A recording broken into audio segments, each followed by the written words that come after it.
Labadiena visi. Aš esu Raminta Kirtavičiūtė, advokatų kontoros Matieka ir Rudzevičius teisininkė ir šiandieną kartu su skaitmeninės rinkodaros agentūros Raibek vadovu Remigijumi Kuliešiumi su jumis aptarsime slapukų naudojimo galimybės ir ribas. Labas, Raminta, sveiki visi. Tai šiandieną pakalbėsime apie tai, kokie yra taikomi teisiniai reikalavimai slapukų naudojimui, kokia apskritai yra renkamų duomenų slapukais reikšmė organizacijai, kokios gali būti techninės galimybės naudojant slapukus. Pakalbėsime su jumis apie tai, kokios buvo reikšmingiausios baudos skirtos dėl netinkamo slapukų naudojimo ir panagrinėsime, kokios yra dažniausiai daromos klaidos dėl slapukų ir kaip tų klaidų būtų galima išvengti. Ir galbūt matėte čiato lange, kad buvo parašyta, kad viso šio seminaro metu galite užduoti klausimus ir jeigu liks laiko, mes pasitengsime su Remigijumi atsakyti. Jeigu nespėtumėme, tai tuomet galite drąsiai su mumis susiekti po seminaro ir mes tada jums atsakysime jau privačiai. Tai pradėsime nuo to, kokie yra taikomi teisiniai reikalavimai slapukų naudojimui. Tai kas yra slapukai, turbūt tikrai visi esate girdėję arba bent jau tikrai matę tą iššokantį langą, kuris klausia, ar sutinkate su slapukų naudojimu. Visgi, jeigu kažkas nežinote, kas tiksliai yra tie slapukai, o galbūt tiesiog pamiršote, tai slapukai yra tiesiog nedideli failai, kurie yra perduodami iš tam tikro internetinio tinklalapio į lankytojo kompiuterį. Ir jų iš esmės yra tikslas padėti tam tinklalapio administratoriui atskirti lankytojo kompiuterį ir matyti jo veiklą internete. Ir dabar aš turiu klausimą jums, tai kaip manote, ar yra tiesa, kad norint naudoti slapukus yra visada būtinas sutikimas? Nežinau, galite nuomonę savo pasidalinti ar čiate, ar jeigu čia yra galimybė, tai kilstelti rankytę, jeigu manote, kad visada sutikimas yra būtinas.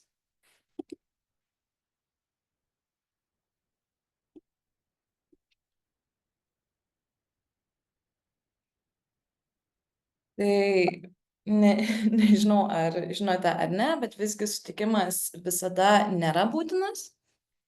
Ir nors tai yra veikiau išimtis iš taisyklės negu kad taisyklė, bet tam tikrais atvejais sutikimas nėra būtinas. Tai sutikimas iš esmės slapukų naudojimui nėra būtinas tais atvejais, kai slapukai yra būtinieji.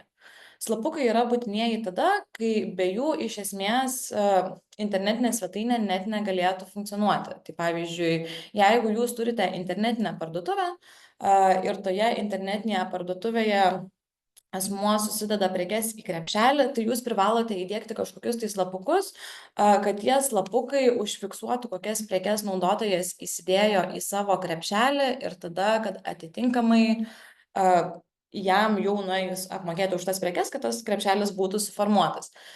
Be šitų slapukų ta internetinė parduotuvė iš esmės net negalėtų funkcionuoti, todėl slapukai yra būtini ir tokiems slapukam sutikimo nereikia. Visgi, kaip ir minėjau, tai yra veikiau išimtis negu kad taisyklė ir įprastai sutikimas yra būtinas. Be kita ko, be sutikimo jums taip pat reikia pateikti informaciją naudotojams apie duomenų tvarkymą slapukais. Tai reiškia, kad turėtumėte pateikti naudotojams visą reikšmingą informaciją, pavyzdžiui, koks yra slapukų naudojimo tikslas, kokius duomenis renkate, kiek laiko saugosite tos duomenis ir panašiai, kad tas naudotojas galėtų priimti, iš esmės, kad galėtų suprasti, kokie yra padariniai, jeigu jo duomenys bus tvarkomi slapukais ir ko jis gali tikėtis, jeigu jis to sutikimo neduotų. Tuomet kitas reikalavimas, kad tas duomenų tvarkymas slapukais būtų teisėtas, tai yra, kad jūs turite dokumentuoti ir kažkaip tai išsaugoti tą gautą sutikimą. Nes iš esmės neužtenka vien tai, kad naudotojas davė sutikimą, tam, kad jūs galėtumėte užtikrinti PDR įtvirtintą atskaitomybės principą, jūs privalote kažkokioje taip pat tvarioje laikmenoje išsaugoti tuos duotus sutikimus ir esant poreikiui, jeigu netyčia į jūs priežiūros institucija pasikreiptų, sugebėti įrodyti, kad jūs iš tikrųjų tuos duomenis tvarkote teisėtai ir kad sutikimas buvo duotas. Ir galiausiai paskutinis reikalavimas būtų, kad jūs turite naudotojams suteikti galimybę atšaukti sutikimą. Tai reiškia, kad net jeigu naudotojas sutiko su slapukų naudojimu, jis vis tiek galiausiai gali persigalvoti, tai tokiu atveju jūs negalite jo duomenų rinkti amžinai, jeigu tas sutikimas buvo duotas, jūs vis tiek jam turite suteikti kažkokią tai galimybę, kad tą sutikimą atšaukti. Ir nežinau, galbūt pastebėjote, kad kalbėdama apie reikalavimus slapukų naudojimui, ne vieną kartą užsiminiau kažką apie sutikimą. Tai vadinasi, net nėra abejonių, kad sutikimas yra labai reikšmingas slapukų kontekste. Todėl dabar aptarsime, kokie yra BDR reikalavimai sutikimui dėl slapukų naudojimo. Tai visų pirma, tam, kad sutikimas būtų galiojantis ir atitiktų BDR reikalavimus, jis turi būti duotas laisva valia. Tai laisva valia duotas sutikimas reiškia, kad asmeniui turi būti iš esmės suteiktas laisvas pasirinkimas ir galimybė nesutikti arba tą savo sutikimą atšaukti ir nepatirti dėl to jokių neigiamų padarinių. Ir jeigu asmuo neturi kažkokio tai realaus pasirinkimo ir iš esmės jaučiasi toks įspraustas į kampą ir verčiamas sutikti, tai tokiu atveju sutikimas negaliotų. Tai tam, kad geriau suprastumėt, aš pateikiau keletą pavyzdžių, kada sutikimas nėra laikomas duotas laisva valia. Tai pirmasis pavyzdys būtų, kad jūs, pavyzdžiui, sugalvojate prisiregistruoti prie tam tikros internetinės platformos ir tam, kad galėtumėte naudotis platformą, jūs turite sutikti su platformos naudojimosi taisyklėmis. Ir bežiūrėdami tas taisyklės, jūs pamatote, kad viename skyriuje yra išskirtas skyrius slapukai ir ten parašyta, kad sutikdami su platformos taisyklėmis, jūs atitinkamai sutinkate ir su slapukų naudojimu. Ir jeigu jūs sutiktumėte galiausiai su tomis platformos taisyklėmis ir kaip nurodyta tame pranešime atitinkamai ir su slapukų naudojimu, toks sutikimas nebūtų laikomas teisėtu. Teisėtu jis nebūtų laikomas dėl to, nes, kaip ir minėjau, naudotojas iš esmės yra spaudžiamas sutikti su slapukais vien tam, kad jis galėtų naudotis tą platformą. Tai atitinkamai tokiu atveju yra laikoma, kad sutikimas nėra duotas laisva valia, nes iš esmės naudotojas sutiko su tais slapukais tik dėl to, kad galėtų naudotis platformą. Tuomet kitas pavyzdys, tai galbūt kažkas esate netgi pastebėję, kad prisijungus į internetinę svetainę, jums prieš akis iššoksta langas ir ten parašyta, kad šioje svetainėje yra naudojami slapukai ir jūs privalote sutikti, arba jums, pavyzdžiui, bus blokuojamas turinys, nerodomas turinys, negalės naudoti svetainės funkcionalumais ar kažkas panašaus. Tai tokiu atveju, jeigu netgi ir pažymėsite tą varnelę, kad sutinku, tai bus laikoma, kad sutikimas nebuvo duotas laisva valia, kadangi naudotojas vėlgi jaučiasi įspaustas į kampą ir tam, kad jis galėtų naudotis tą internetinę svetainę, jis nelabai turi kažkokio tai realaus pasirinkimo. Tuomet kitas reikalavimas sutikimui, kad jis būtų teisėtas ir atitiktų BDR reikalavimus, tai yra, kad sutikimas turi būti konkretus. Ir tai iš esmės reiškia, kad duomenų valdytojas, kuris duomenis tvarko keliais tikslais sutikimo pagrindu, tai jis turi gauti sutikimą dėl kiekvieno iš tų tikslų. Tai pavyzdžiui, jeigu jūs renkat slapukus ir rinkodaros slapukus ir analitinius slapukus, tai atitinkamai jūs turėtumėte gauti sutikimą dėl kiekvieno iš šių slapukų naudojimo. Tai iš esmės, jeigu tiesiog numatytumėte, kad yra renkami kelių rūšių slapukai, pavyzdžiui, renkate tiek analitinius, tiek rinkodaros, tiek būtinuosius slapukus ir naudotojui yra tiesiog suteikiama galimybė arba sutikti su visais, arba nesutikti su visais, nenumatant galimybės pasirinkti, su kuo jis tiksliai gali sutikti, tai tokiu atveju sutikimas vėlgi nebus laikomas teisėtu ir negalios. Tuomet kitas kriterijus yra, kad sutikimas turi būti pagrįstas informacija.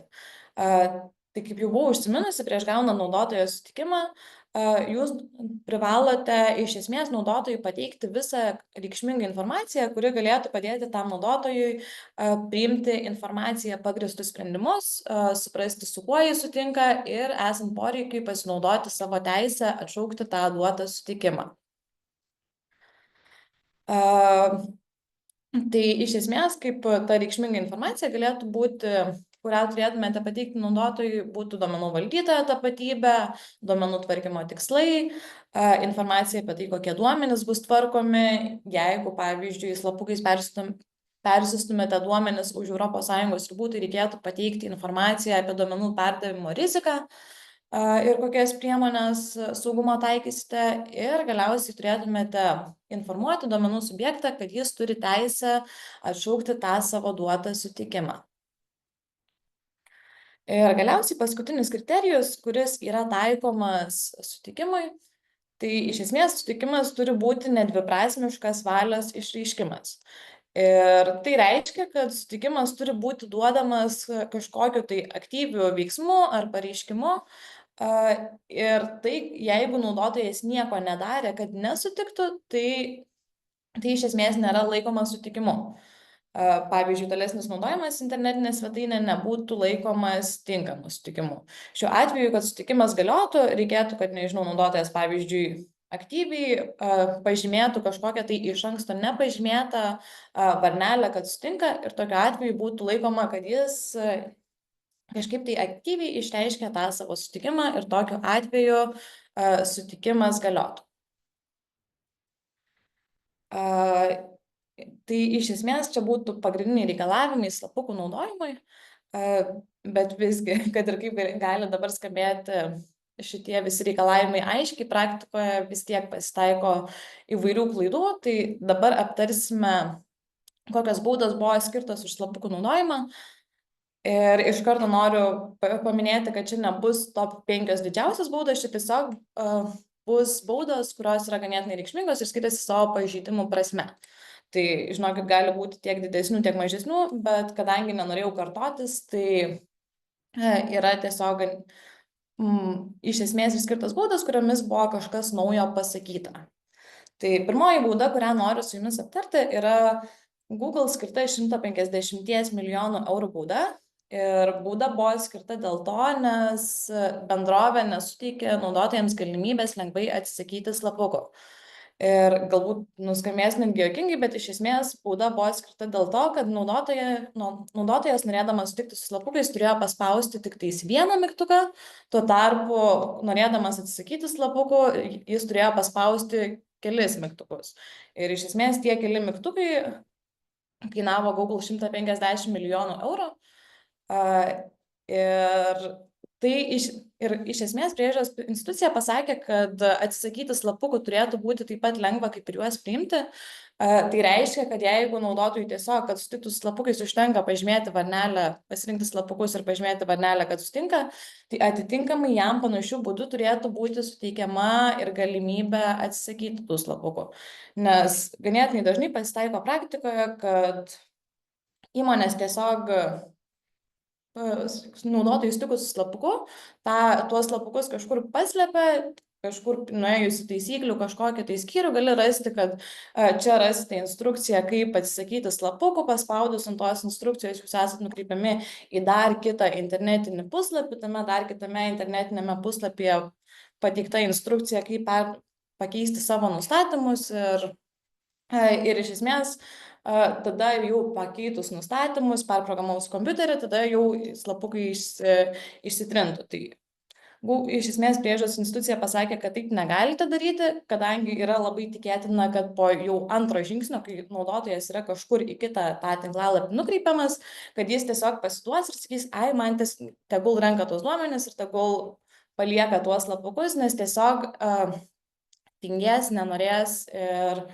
arba net nežinos, kaip išsitrinti, tai todėl atitinkamai toks sutikimas nebėra laikomas duotas laisva valia. Antroji bauda, kurią norėčiau su jumis aptarti, tai yra Microsoft skirta 60 milijonų eurų bauda. Tai bauda buvo skirta už tai, kad slapukai buvo įdiegiami dar prieš gaunant naudotojų sutikimą. Tai reiškia, kad iš esmės neužtenka vien tik kažkaip deklaratyviai pateikti tą pranešimą, kuris klausia, ar sutinkate su slapukų naudojimu. Iš esmės jūs turite užtikrinti, kad dar iki kol naudotojas paspaus, ar sutinka ar ne, kad tie slapukai nebus įdiegiami. Tai čia labiau turėtumėte pasitelkti kažkokias tai techninės priemonės, kurias su jumis detaliau dar aptars Remigijus. Ir iš esmės tik užtikrinus, kad techniškai slapukai nėra įdiegiami, tada jau turi veikti tas pranešimas ir pranešime kažkaip pasirinkus sutinka ar ne, tik tada slapukai turėtų būti įdiegiami. Trečioji bauda, kurią su jumis aptarsiu, tai Kriteo skirta 40 milijonų eurų bauda. Bauda buvo skirta dėl to, nes bendrovė negalėjo įrodyti, kad naudotojai davė sutikimus dėl slapukų. Tai čia, kaip ir minėjau, kad tam, jog duomenų tvarkymas slapukais būtų teisėtas, jūs privalot kažkaip tai dokumentuoti ir išsaugoti tuos duotus sutikimus. Nes, kaip ir buvau minėjusi, kad jeigu priežiūros institucija pasikreiptų, ji ko gero nepatikėtų, jeigu tiesiog pasakytumėt, kad taip, mes tą darom teisėtai. Jūs vis tiek kažkaip turėtumėt užtikrinti tą atskaitomybės principą ir įrodyti, kad jūsų bendrovė užtikrina atitikti BDA reikalavimams. Priežiūros institucija taip pat šiuo atveju pažymėjo, kad Kriteo bendradarbiavo su įvairiais partneriais teikdama paslaugas. Ir bendradarbiaudamas su tais partneriais, Kriteo iš esmės nesiėmė jokių priemonių, kad pasižiūrėtų, ar tie jos partneriai taip pat tvarko duomenis teisėtai. Tai čia priežiūros institucija išskyrė, kad bendrovė turėjo vis tiek atlikti kažkokį auditą prieš užsisakant paslaugas, ar įtraukti atitinkamus įsipareigojimus į sutartį, kadangi šiuo atveju sutartis nieko nekalbėjo apie reikalavimus gaunant sutikimus, ir priežiūros institucija iš esmės pasakė, kad taip negalima ir jūs vis tiek turite domėtis ir žiūrėti ne tik, kad jūs renkate teisėtai duomenis, bet ir pasidėti kažkokias taip minimalias pastangas, kad pasižiūrėti, kad ir jūsų tie partneriai taip pat teisėtai tvarkytų asmens duomenis. Ketvirtoji bauda, kurią su jumis aptarsiu, tai yra Amazon skirta 35 milijonų eurų bauda. Tai bauda buvo skirta dėl to, nes priežiūros institucija nustatė, kad Amazon nepateikdavo naudotojams reikšmingos informacijos apie slapukus. Tai skaitant informacijos apie slapukų naudojimo tikslus bei būdus, kaip būtų tų slapukų galima atsisakyti. Tai iš esmės iš šitos baudos būtų galima pasimokyti, kad neužtenka naudotojams pateikti vien tik tą deklaratyvaus pobūdžio kažkokį pranešimą, kad šioje internetinėje svetainėje yra naudojami slapukai ir paklausti, ar sutinkat ar ne. Jūs turėtumėte pateikti tą reikšmingą informaciją, kad naudotojas suprastų, su kuo jis sutinka ar su kuo jis nesutinka. Ir galiausiai paskutinė bauda, kurią aš su jumis norėčiau aptarti, tai yra Doctissimo skirta 380 000 eurų bauda. Tai šiuo atveju bauda buvo skirta ne tik dėl to, kad slapukai buvo įdiegiami dar prieš gaunant naudotojų sutikimą, bet ir dėl to, kad net ir naudotojams paspaudus, kad jie nesutinka su slapukais ir kad atsisako visų, bendrovė vis tiek įdiegdavo dar tam tikrus slapukus. Tai čia vėlgi reikėtų turėti omeny, kad kiekviena bendrovė turi pasirinkti atitinkamomis techninėmis priemonėmis, kurios blokuotų tuos slapukus, ir jeigu naudotojas tik naudotojui įėjus į svetainę tie slapukai būtų blokuojami, ir kai naudotojas arba atsisako slapukų, ar iš karto, ar tik po to, kad tie slapukai nebūtų vis tiek įdiegiami ir kad jais nebūtų renkami tie duomenys. Tai iš manęs būtų tiek. Jeigu turės kažkokių ar klausimų, ar norės detaliau padiskutuoti dėl slapukų, tai drąsiai galite rašyti man į paštą ar į LinkedIn. O dabar perduodu žodį Remigijui, kuris galbūt galės labiau iš praktinės pusės papasakoti tai, ką aš iš teorinės pusės, kur jūs įvedžiau. Ačiū. Ja, labą dieną dar kartą visiems. Ačiū Raminta už teorinį įvadą ir papasakojimą daugiau iš teisinės pusės. Na, aš bandau dalinti savo prezentaciją, papasakosiu jums daugiau iš praktinės pusės. Tai yra, kas realiai vyksta rinkoje, kas darosi ir kokia situacija. Nes šiam momentui matosi, kad yra iš teorinės pusės labai daug interpretacijų, labai daug praktikų kopijuojamos iš kitų ir labai daug tų praktikų yra neteisingų ir neteisingai taikomos. Jeigu suprasti apie pačius slapukus, mes šiandien kalbėjom irgi su vienu specialistu, su mūsų specialistu apie jo patirtį, kaip jis įsivaizduoja arba kas jį labiausiai nustebino, dirbant šitoj srity. Tai jo žodžiais tai supratimas apie tai, kad netgi maža detalė, kuriant patį tinklalapį, gali visiškai nekaltai nutekinti duomenys esančius pačiame tinklalapyje. Tai kaip pavyzdį iš tos pusės aš jums papasakosiu apie tai, kas yra, tarkim, Google Forms arba su programavimo galimybės. Kiekvienas tinklalapis naudoja fontus arba šriftus ir daugumą jų naudoja pačius Google. Tai Google šriftams įdiegti į patį tinklalapį yra 3 variantai arba 3 galimybės. Vienas iš jų yra vadinamas embedinimas. Jisai galbūt paprastesnis technologiškai, bet jis turi tokį niuansą, kad šitie šriftai embedinti į patį tinklalapį, jų naudojimas, atidarant tinklalapį, perduoda duomenis Google kompanijai. Tai yra, perduoda vartotojų IP adresus. Tai įsivaizduokit situaciją, kad bet koks įskiepis tinklalapyje, ypač kalbant apie WordPressinės sistemas, tinklalapius su WordPressu, kurie turi papildomus įskiepius įvairiausius. Jų gali būti įvairiausių kūrėjų, vieni iš jų gali būti ir rusų kompanijos, baltarusių kompanijos arba bet kurios kitos kompanijos ir tie patys sausainukai, kukiai arba duomenys gali būti perduoti bet kokiai trečiai šaliai. Tai rizika yra didelė. Ir kaip pavyzdys, šiuo atveju, kalbant konkrečiai apie fontus, tai yra tokia istorija, kad Vokietijoje viena kompanija padavusi į teismą, asmuo padavęs į teismą kitą kompaniją būtent už jo duomenų perdavimą, Google kompanijai buvo priteista 100 eurų bauda. Ir Vokietijoje dabar galioja tai vadinamas įspėjamasis ne įstatymas, bet įspėjamasis metodas, kada bet kuri kita įmonė, bet kuris pilietis organizacijai, kuri persiunti tokiu atveju duomenis trečiai šaliai be jų sutikimo, gali reikalauti 100 eurų žalos atlyginimo. Tai mes kalbam tik apie Vokietijos rinką. Kitos rinkose gali būti įvairios kitokios situacijos. Ir tas žalos atlyginimas, jisai nereikalauja net teismo pagrindo. Ta prasme, įsivaizduokit, pas jūs tinklalapį ateina 50 klientų per dieną apsilanko, visi žino apie šitą situaciją ir visi atsiunčia jums laiškus susimokėti po 100 eurų baudos, kaip žalos atlyginimo jiems. Tai bent jau pas mus, kalbant apie tai, ir Raminta minėjo, tai yra slapukų sutikimų kaupimo sąrašas. Tai pirmiausiai pagalvokit apie save, jeigu turit savo tinklalapius, ar esat matę, ar žinot, kur tą sąrašą galima būtų išsitraukti. Nes jeigu neturit, įsivaizduokit, kad tai yra rizika, atėjus tarnybai paprašius sutikimų konkretaus vartotojo, jūs neturėsit kaip įrodyti, kad tas sutikimas buvo duotas ir konkrečiai duotas kokiems duomenims rinkti.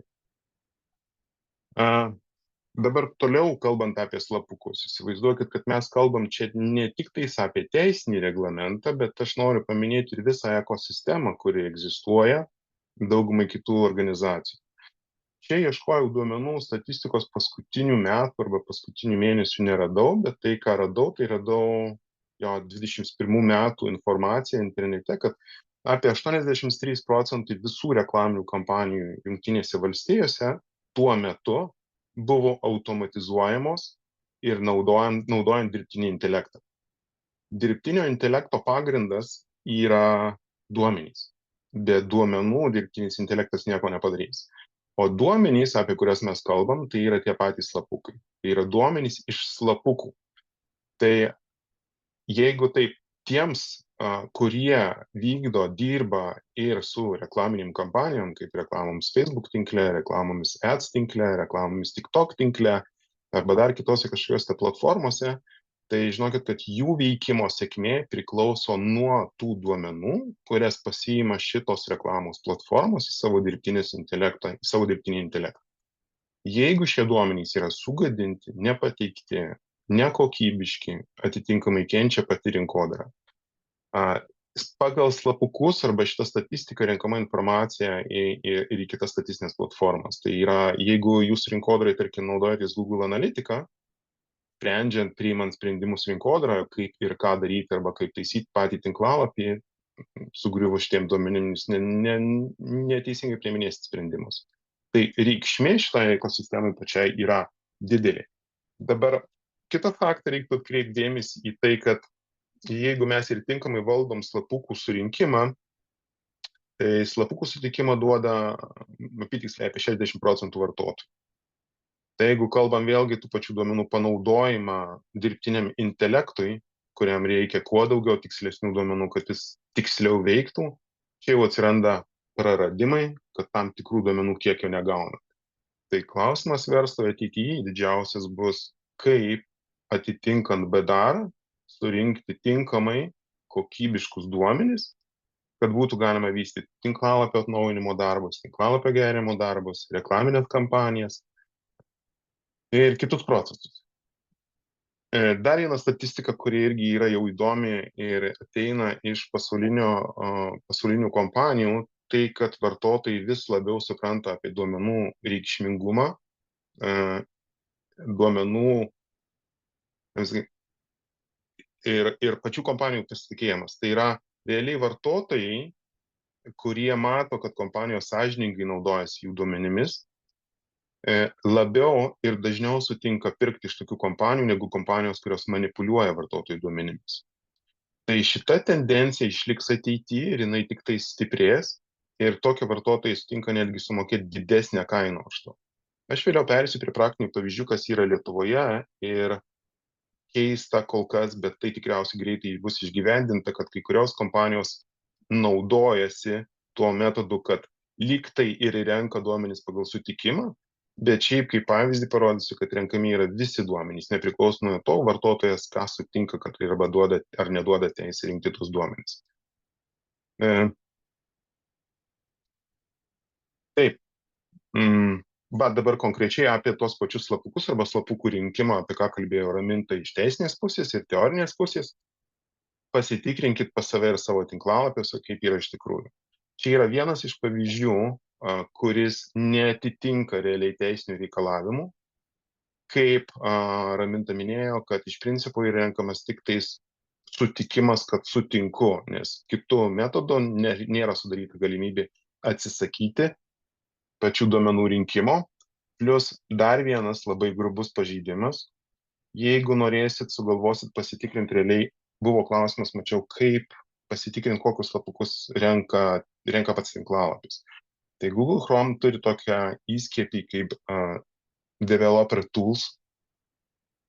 Jį atidarius galima rasti pačius prie kūkio tinklalapio, pažymėjus tinklalapį slapukus, kurie surenkami yra. Šiuo atveju, dešiniai pusėje, prasidant nuo AEC, Express, FBP, GA, GID, čia yra slapukai. FBP slapukas yra Facebooko pixelis, jisai perduoda informaciją į patį Facebooką. GA yra Google Analytics. Slapukas jis perduoda informaciją į Google Analytics. Ir situacija yra tokia, kaip matot, pats langas informuoja apie slapukų rinkimą, aš turėčiau patvirtinti kaip vartotojas, kad sutinku juos rinkti, bet pats tinklalapis juos surenka net be mano patvirtinimo. Tai yra šiuo atveju net nedavus mano sutikimo arba išreiškus mano sutikimo, yra surenkama informacija ir duomenys apie mano kompiuterį, mano įrenginį, mano IP adresą ir kitus dalykus ir jau perduodama trečiosioms šalims. Taip, toliau kitas pavyzdys čia irgi yra labai įdomus atvejis. Jeigu mes ten prieš tai matėm, kad aš dar grįžtu, kad šiuo atveju tai yra netinkamas patikimas sutikimo, nes turi būti pateikta ir nesutinku, laisvą valia išreiškiant, tai turėtų būti bent mygtukas, kad nesutinku su duomenų rinkimu ir jie nerinkt. Dar vienas dalykas, kuris gali būti čia traktuojamas kaip pažeidimas, tai mygtuko sutinku išryškinimas lyginant su mygtuku plačiau. Nes paprastai tai skaitoma jau gali būti skaitoma kaip manipuliacija, skatinant vartotoją sutikti su duomenų rinkimu.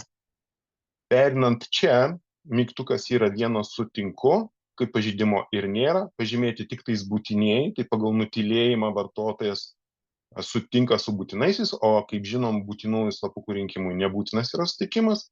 Visus kitus jis turi išreikšti savo valia, aktyviai pažymėdamas, kokius slapukus sutinka rinkti. Tai šioje vietoje atrodo, kad viskas yra ok, tik pažymėjus turėtų būti renkama, bet situacija vėlgi ta pati. Dar neišreiškus sutikimo, slapukai jau yra surinkti. Čia būtų skaitomas kaip grubus pažeidimas. Toliau einant, šitą patį atvejį nagrinėjant. Aprašymas apie slapukus, kokie slapukai yra renkami ir kokia informacija yra renkama, turi būti pateiktas tinklalapyje privatumo politikoje arba slapukų politikoje. Ir šiuo atveju, lyginant techniškai tai, kas yra pateikta tinklalapyje apie paties slapukų, kokie jie yra renkami, mes matom informaciją pateiktą 2020 m. 12 mėnesio 18 dieną apie tai, kokie slapukai yra renkami, o iš tikrųjų grįžto atgal slapukai surinkti visiškai kiti, negu pateikta pačia informacija. Tai problema dažniausiai praktikoje yra tame, kad slapukai trečiųjų šalių yra valdomi tų pačių trečiųjų šalių. Ir atsinaujinus, updatinus, taip vadinama, bet kokį įskiepį gali atsinaujinti ir slapukų kiekis arba tipas, arba saugojimo, rinkimo metodika, rinkimo laikotarpis. Tai yra sudėtinga gana praktikoje susekti, kada jie atsinaujina, kokie slapukai ateina nauji ir atnaujinti tuos pačius aprašymus apie tai, kokie pačiam tekste apie slapukų rinkimą. Šiuo atveju čia pavyzdys yra labai akivaizdus, aiškus, nes prieš metus gerus buvo keitimasis Google kompanijos analitikos pačios ir iš Universal analitikos buvo pereinama į 4 analitiką. Ir šitie slapukai, kurie yra surašyti senosios trečiosios analitikos, trečia Google analitika jau nebeveikianti yra, veikia 4. Tinklalapiai, kurie tai nedarė rankiniu būdu ir nesusitvarkė šito perėjimo į 4 analitiką, jie buvo migruoti automatiškai ir automatiškai pasikeitė, o dauguma jų nespėjo sužiūrėti ir atnaujinti šitos informacijos apie tai, kokie slapukai yra renkami. Dar keletas pavyzdžių. Tai, ką matom irgi iš praktikos, A variantas pateiktas slapukai yra sugrupuoti, kur yra būtinieji, kur yra nuostatų slapukai, kur yra rinkodarai slapukai, išskleidus sąrašus galima matyti apie tos pačius slapukus, bet kadangi šitai situacijai dauguma nekreipia arba neskiria pakankamai dėmesio ir jų administravimas atliekamas gana taip aplaidžiai, tai lieka daug informacijos, kuri yra neišversta. Šiuo atveju, kaip pavyzdys, slapukų aprašymai yra palikti anglų kalba. Realiai mes Lietuvoje turim vieną lietuvių kalbą, tai skaitytųsi kaip pažeidimas, nes vartotojas nėra pilnai informuojamas apie slapukų paskirtį ir jų naudojimą. Šitoj vietoj galima irgi būtų interpretuoti ir dar vieną, arba tai vadinama, sakyčiau, čia galbūt labiau pilkoji zona, tai yra mygtukai leisti visus slapukus ir atmesti slapukus. Vienas iš jų vis tiek yra ryškesnis negu kitas. Tai kaip tikrinimo tarnybos interpretuos, čia galbūt labiau jų klausimas yra, bet pagal teisinį reglamentą, tai yra vartotojai neturi būti manipuliuojami pasirinkimui ir ta valia jų pasirinkimo turi būti laisva. Kitas variantas, B variantas. Čia mes matom pavyzdį, kaip tiesiog yra pasakoma, kad tinklalapyje renkami slapukai yra ir tu turi juos priimti kaip vienintelį pasirinkimo variantą. Toks variantas galimas, bet tik tais tuomet, jeigu slapukai yra būtinieji. Tai C variantas yra iš vienos valstybinės įstaigos, kada uždaromi visi kiti slapukai ir paliekami tik tais būtinieji, tik tais dėl to, kad realiai veiktų ir funkcionuotų pats tinklalapis. Tai toks variantas yra galimas. Mūsų praktikoje, ką mes sutinkam, kad dažnai paima įmonės organizacijos tokį pavyzdį kaip C variantas ir interpretuoja jį kaip teisingą, rinkdamos ir visus kitus slapukus. Dar vienas pavyzdys praktinis iš vienos kompanijos. Pasižiūrėkit, slapukų baneris yra informuojama, kad slapukai yra renkami, leidžiama, mygtukai nėra išskirti, žiūrėkit, sutinku su visais yra toks pačios spalvos, kaip sutinku tik su būtinaisiais. Vartotojas laisva valia gali vieną arba kitą variantą pasirinkti. Tokiu atveju, kad jau slapukų nustatymai kitos spalvos, čia nėra kaip pasirinkimas, čia yra daugiau informacinis mygtukas, jisai gali būti kitos spalvos. Bet dabar toliau. Išskleidus sąrašą slapukų nustatymai, mes turim sugrupuotus slapukus, mes turim slapukų aprašymus, viskas kaip ir tvarkoj, bet čia vėl gaunam su mygtukų pasirinkimais. Sutinku su pažymėtais ir sutinku su visais, jau yra tam tikra pilkoji zona dėl interpretavimo, ar tai yra teisinga, nes juoda tikriausiai skatina labiau paspausti ir sutikti su visais slapukais. Ok, toliau, iškritau.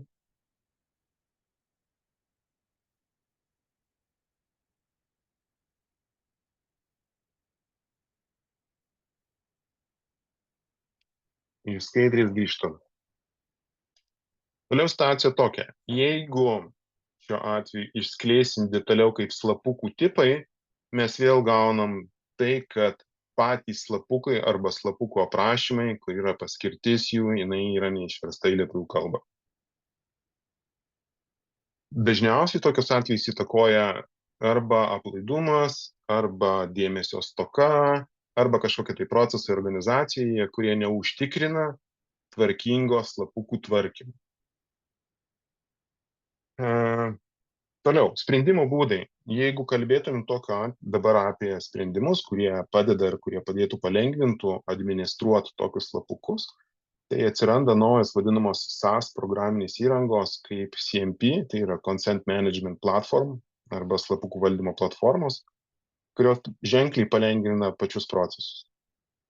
Tai naudokitės jom.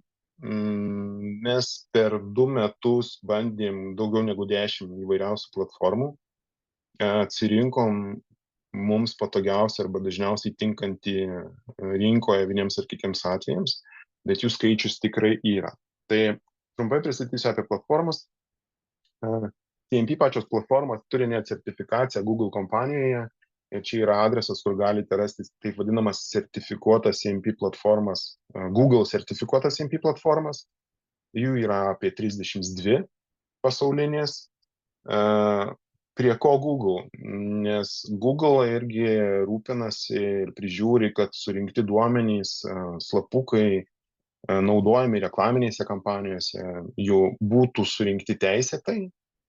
Tai todėl jie turi partnerystės programą su CMP kūrėjais, kurios sertifikuoja, kurios tikrina, kaip yra valdomi, kaip administruojami slapukai visi per šitas platformas.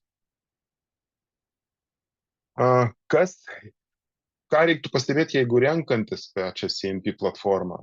Tai atkreipčiau keletą dalykų dėmesį į tai. Vienas dalykas, tai jos palengvina slapukų skanavimą ir slapukų surinkimą pačiame tinklalapyje. Tai yra skirtingų lygmenų, yra skirtingų technologijų. Kaip pavyzdys pasakysiu, vienos iš platformų daro skanavimą periodiškai tam tikrų laikotarpių. Ir tik tada pateikia administratoriui sąrašą atsinaujinusių slapukų, parodo, ar yra naujų, ar yra neaprašytų ir duoda galimybę juos apsirašyti. Tokios platformos turi vieną trūkumą, nes realiai, jeigu atsiras naujas slapukas pas jūs tinklalapį, dėl ko jūs nežinosit, nes individualiai niekas neinformuoja, visą mėnesį arba mėnesio dalį jūs jau pažeidinėjat BDR įstatymą, nes slapukai nėra aprašyti, bet jie yra renkami. Kitos platformos turi tokią galimybę arba dirba tokiu principu, kad atsiradus naujam slapukui, bet kokiam slapukui, jis automatiškai yra blokuojamas. Tai yra, duomenys nėra renkami. Čia yra didesnė garantija, nes jūs nerenkat pačių duomenų, bet administratorius pačiam sąraše gali pamatyti, kad yra atsiradęs naujas slapukas arba atsinaujinęs slapukas. Tokiu atveju sutvarkyti jo aprašymus, priskirti prie atitinkamų grupių ir nustatyti parametrus, kad jisai tik tada būtų renkamas. Tokiu atveju yra tiksliau arba geriau užtikrinamas BDR laikymasis. Taip, kitas variantas, su kuo mes realiai susidūrėm, nes prisiminkit, minėjau, šitie duomenys yra naudojami statistikoje. Ir labai dažna problema yra, jeigu mes kalbame su organizacija apie rinkodarą ir strateginius klausimus, tarkim, grupės vartotojų, kurie labiau linkę tinklalapyje pas jus pirkti tam tikrus produktus, į kuriuos reiktų orientuoti reklaminės kampanijas ir taip toliau. Jeigu mes neturim statistikos apie tai, kiek slapukų buvo, kiek sutikimų buvo nesuteikta, kiek sutikimų buvo suteikta, mes negalim palyginti analitikoje duomenų kokybės. Realiai, koks kiekis ar tinkamas kiekis tų duomenų buvo surinktas. Tai pati statistika, kurią pateikė CMP platformos apie tai, koks kiekis buvo pateikta nesutikimų ir koks kiekis buvo pateiktas sutikimų rinkti duomenys, tampa kritiškai svarbus, lyginant ir patikrinant, ar statistika analitikoje yra teisinga, ar patys duomenys, kurie yra renkami, irgi yra kokybiški. Nes jeigu nekokybiški duomenys, mes vėl atsispiriam į tą patį, kad mūsų reklaminės kampanijos, kurias mes darysim, ir komunikacija bus netiksli, nes skelbimus rodys ne tiems netinkamiems vartotojams.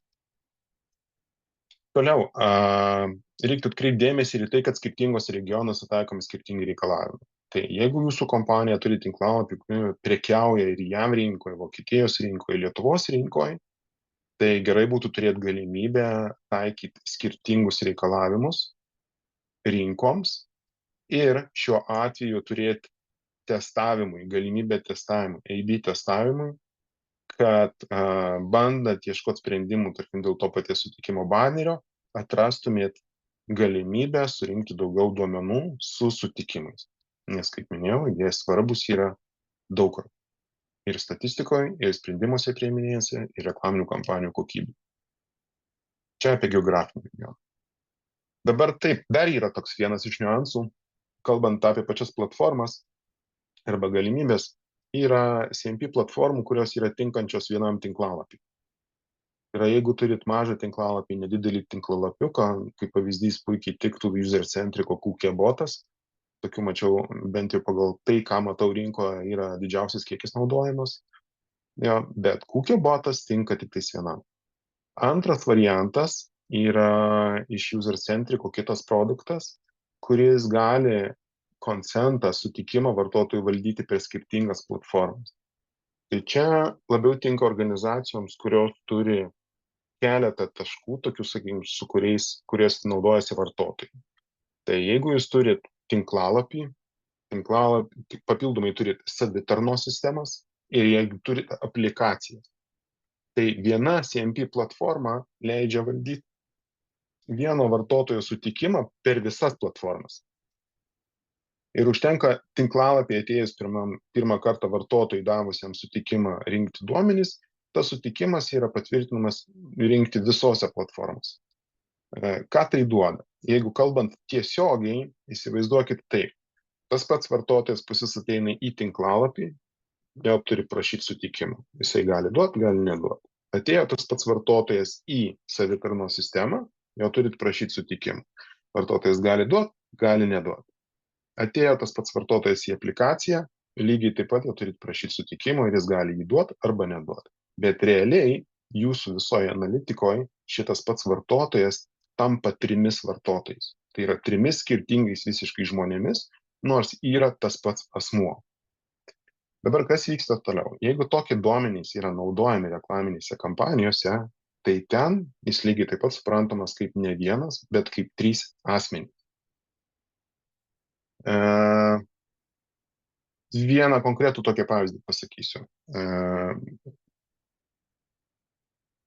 Nusipirkus produktą. Produktas toks kaip automobilis. Jisai perkamas labai retai. Jeigu jūs nusipirkot jį, atėjote į tinklalapį gal užsiregistravote testiniam važiavimui, bandymui, nusipirkot tą patį automobilį galiausiai, duomenys yra apie tai, kad jūs nusipirkot CRM sistemoje arba savitarnos sistemoje, bet jeigu kam tai pasitaikė, galbūt pastebėjot, kad reklaminės kampanijos reklamuojančios tą patį automobilį, jos vis tiek tęsiasi ir toliau eina.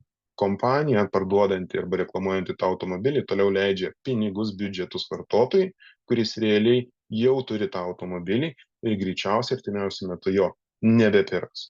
Tai jeigu mes kalbam apie efektyvumą, tai tokios platformos, kuris leidžia tarp skirtingų platformų valdyti vartotojų duomenis, padeda sutvarkyti reklamas taip, kad jos nebūtų rodomos vartotojams jau įsigijusiems konkrečią paslaugą.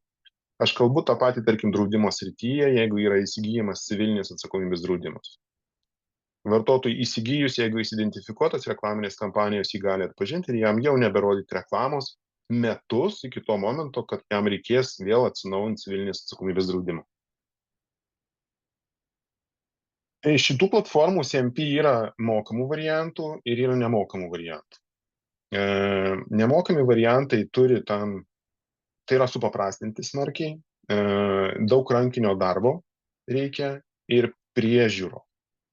Mokami variantai turi automatinius skriptus, jie suranda slapukus skenuodami automatiškai, daugumas jų turi ir aprašymus slapukų, tai yra pats administravimas supaprastėja, jis tampa daug paprastesnis. Tai jeigu slapukų skaičius nėra dinamiškas ir labai smarkiai nesikeičia pas jūs tinklalapyje, tai galbūt apsimoka tokiam tinklalapį susitvarkyti vieną kartą su nemokama CMP platforma ir palikti ir to užtektų. Bet ten, kur yra didesnės sistemos, sudėtingesnės sistemos, vis tiek reikalinga periodinė priežiūra, nuolatos patikrinimas ir informacijos atnaujinimas. Taip kad jų kaina dažnai kompensuoja ir yra mažesnė negu tų pačių darbų darant rankiniu būdu. Apie geriausias praktikas. Tai, kad dirbant arba diegiant šitas pačias platformas ir duomenis, mes susidurėm su gana skirtingais dalykais ir skirtingom kompetencijom. Tai pirmas dalykas, tai reikalingos programavimo kompetencijos. Tai yra žmogus dirbantis su tuo, turi šiek tiek išmanyti programavimą, turi išmanyti HTML kodą, kad atpažintų, suprastų, žinotų, kas yra slapukas, kaip jo atpažinti, kur juos rasti. Iš tos pusės. Antra dalis yra teisinės žinios. Tai yra pats badaras. Reiktų sekti jo pasikeitimus ir puikiai išmanyti jo reikalavimus. Trečias dalykas, reikia suprasti, kad tie patys duomenys yra naudojami rinkodarai. Rinkodaristams jie yra labai svarbus. Tai jeigu jūsų rinkodaristai apie tai negalvoja, tie duomenys nėra naudojami pakol kas arba naudojami bet kokie, tektų susirūpinti reklaminių kampanijų tikslumu ir kokybę. Ir ketvirta kompetencija yra analitika. Tie patys duomenys arba dalis jų yra naudojami analitinėms analizėms. Vėlgi tai pačiai rinkodarai, sprendžiant apie strategijas ir taikymus reklaminių kampanijų, žinučių formulavimų, to paties tinklalapio funkcionalumo užtikrinimo. Tai mes turim tokį kompleksą, kurį iki šiol neturėjo nei vienas žmogus. O poreikis dabar pagal naujus reikalavimus tik tais atsiranda. Tai jeigu žiūrėsite, sakykime, žmogaus, tai idealiausias, aišku, atvejis būtų, kada jis turėtų nepilnai galbūt kompetencijas, bet dalį iš tų visų kompetencijų. Tai trečia praktika. Ir praktikas su tų pačių slapukų valdymu. Tai pačios CMP platformos siūlo labai daug įvairiausių įskiepių į tinklalapius. Ir programuotojai irgi dažnai developeriai mėgsta naudoti tuos įskiepius atskirai, bet idealiausias variantas tai yra juos visus valdyti per tag managerį. Nes slapukai yra naudojami analitikoje, Google Ads'uose, Facebook'e, LinkedIn'e, TikTok'e, Pinterest'e ir gali būti dar daug kur kitose vietose. Ir jeigu viskas diegiama yra tiesiog į patį tinklalapį, tai gana toksai gaunasi sudėtingas procesas, nes nėra nie vieno asmens išmanančio visus ir žinančio, kokie slapukai yra, kur jie naudojami ir kaip jie administruojami. Tai tag manageris tampa kaip viena platforma, kuri padeda administruoti visus šitos įskiepius ir slapukus. Tai tokiu atveju lengviau yra suvaldyti juos. Nes taip, bet kuris iš jų turi būti paleistas tik tais po sutikimo. Toliau, tam geriausios praktikos irgi, jeigu taip žiūrint, yra paskirti organizacijai vieną asmenį. Labai dažnas atvejis yra, kada apie tai arba nežinoma, arba organizacijai nėra konkrečiai atsakingo asmens. Todėl dalis žmonių informacija yra išsibarščius, vieni žino vienus dalykus, kiti žino kitus dalykus, bet realiai gaunasi chaosas, nes slapukų arba informacijos rinkimas tampa nebesuvaldytas. Tai idealiai ir gerai labai būtų rekomenduotina turėti bent vieną asmenį, kuris atsakingas už slapukų rinkimą. Tai gali būti asmuo atsakingas ir už kitą badaro teisinius reikalavimus ir kitus duomenis, bet jisai pasitelkdamas jau trečius asmenys, teisininkus, IT specialistus, rinkodaristus, ar dirbdamas su kitais, jau yra galimybė suvaldyti patį procesą organizacijai. Aš matau, kad aš praleidau arba praėjo netyčia vieną skaidrę, kurią norėjau parodyti.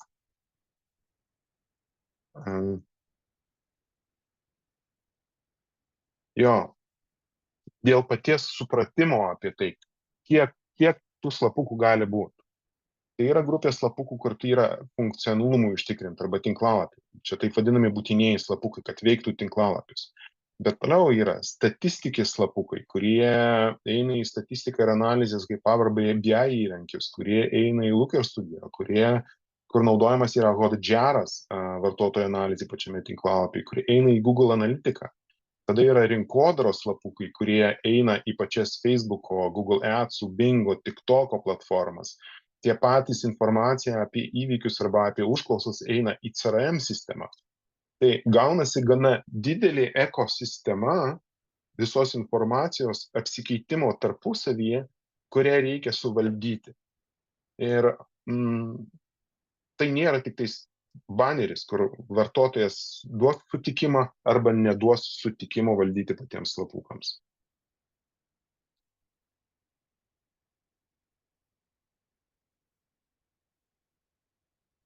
Tai iš mano pusės tiek,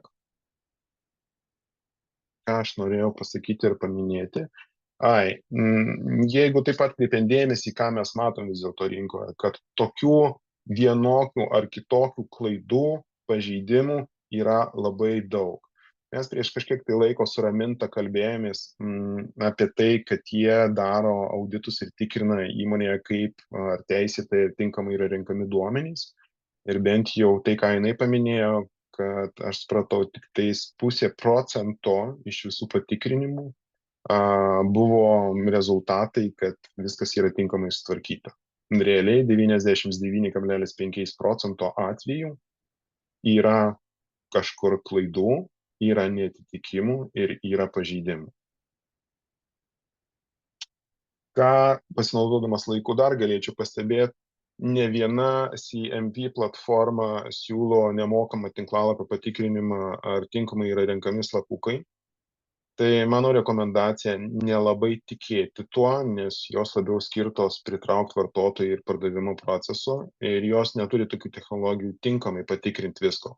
Bet pasitikrinti ir jeigu jų rezultatais yra įtarimų, kad ne viskas yra gerai, tada reiktų pasidomėti tinkamiau. Bet jos irgi nėra idealios, jos ne viską nustato. Yra atvejų tikrai, kada yra viskas sutvarkyta gerai, bet jos rodo, kad nepakankamai ir yra tam tikrų klaidų. Tai manau, kad dabar dar, kadangi turime šiek tiek laiko, galėtumėm aptarti klausimus, kurie yra į chatą parašyti. Tai turbūt nespėsime visko, nes klausimų visai daug, bet kaip ir minėjau, galite tikrai kreiptis ir rašyti jėgas ir po seminaro.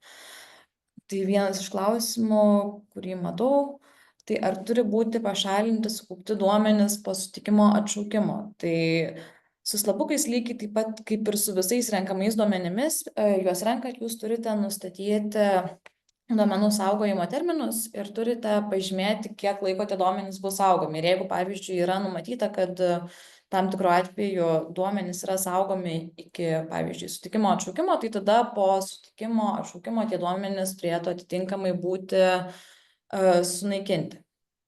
Ta matau kitą klausimą, kaip pažiūrėti, kokius slapukus naudoja internetinis puslapis. Tai čia jau turbūt Remigijus pristatymo metu jums atsakė, kaip tą būtų galima suprasti.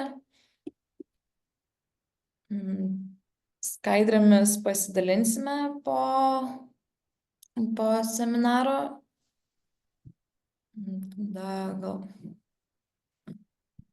Dėl sutikimo galiojimo termino, tai kaip ir minėjau, irgi priklauso nuo slapukų, kuriam laiku jie yra įdiegiami. Jeigu, pavyzdžiui, yra tik seanso slapukai, kurie jums įėjus internetinę svetainę galioja, tai tada atitinkamai turi kas kartą būti prašomas sutikimas tam naudotojui vis iš naujo prisijungus. Bet jeigu slapukais renkami duomenys yra saugomi kažkokį tai ilgesnį laiką ir jūs apie tai informuojate tą naudotoją, tai tuomet gali būti, kad kurį laiką to sutikimo ir nereikės ir sutikimas galios iki kol sueis tas nurodytas terminas.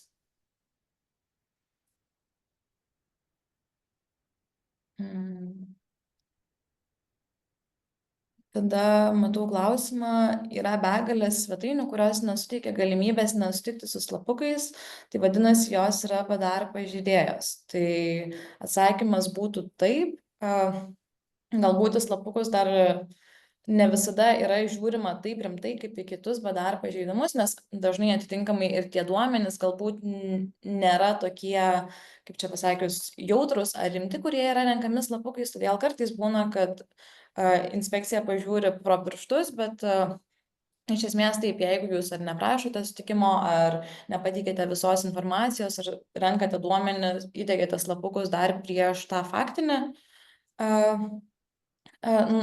sutikimą, tai atitinkamai tokiu atveju būtų laikoma, kad pažeidėte BDR ir tai būtų iš esmės tas pats kaip ir tiesiog tvarkyti duomenis be teisėto pagrindo. Raminta, aš galiu į vieną klausimą. Matau, yra klausimas. Taip. Ar yra CMP, kurios valdytų ne tik slapukų sutikimą, bet ir kitus sutikimus, pavyzdžiui, tiesioginės rinkodaros sutikimus? Tai lygiai taip pat į CMP platformą jinai ir kuria tą banerį sutikimo ir nustato jo parametrus ir klausimus, į kuriuos jūs prašot sutikimų. Ir tame sąraše gali būti vienas iš parametrų prašymas sutikimas tiesioginiai rinkodarai. Tai jeigu jisai yra, tai pagal vartotojo pasirinkimą su pačia CMP platforma jūs galite valdyti ir sutikimus tiesioginės rinkodaros arba galbūt kažkokių tai kitų dalykų.